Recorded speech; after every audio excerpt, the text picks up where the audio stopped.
Hi, I'm Kristi Saare Duarte, author of spiritual novels The Transmigrant and The Holy Conspiracy.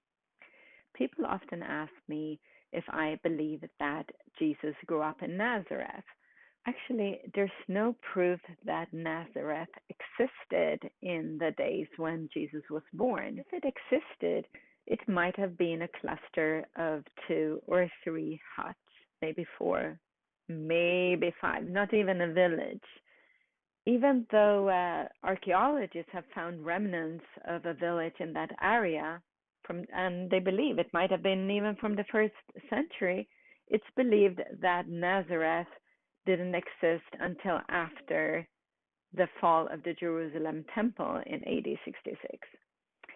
And it's believed that it was founded by zealots who actually ran away from the Romans once Jerusalem fell and hid in the countryside. So that's where Nazareth might have sprung up. If Jesus had been from Nazareth, from that area of Galilee, he would have probably said he was from Sepphoris. Sepphoris was the capital of Galilee. Nazareth is less than 3 miles from Sepphoris, and if the Sepphoris was the capital, yes, people would say like, yeah, I'm from Sepphoris, just like somebody who's from Staten Island would say that, hey, I'm from New York City, or somebody who's from Barnet outside of London would say, yeah, I'm from London. Nazareth is not mentioned in any scriptures of the time, not even in the Roman Jewish historian Josephus Flavius's books, including Antiquities of the Jews, which lists all of the 63 communities of Galilee. Nazareth is not listed there because Nazareth did not exist.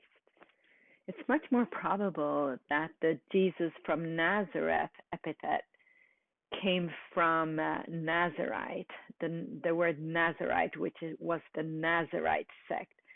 The Nazarite sect, they swore off meat, swore off wine. They were initiated by shaving their heads, then letting their hair grow and never cutting it again. If Jesus in the so-called lost years traveled through Asia and studied Hinduism and Buddhism, and then came back to Galilee, home, the Nazarite faith would have been very attractive to him because it's very similar to Hinduism and Buddhism. In addition, the stories about Jesus's life in the New Testament all centers around Capernaum and the Sea of Galilee. So it makes much more sense that that's where he was born, grew up, and lived his life, most of his life. He had a connection to that. He didn't have a connection to the mountains, the hills, the back country of Galilee, to be completely honest. So that's why I believe that Nazareth did not exist, or if it did, it was a small corner of the world nobody had heard of, and Jesus was a Nazarite. That's what I tell people. Thank you for listening.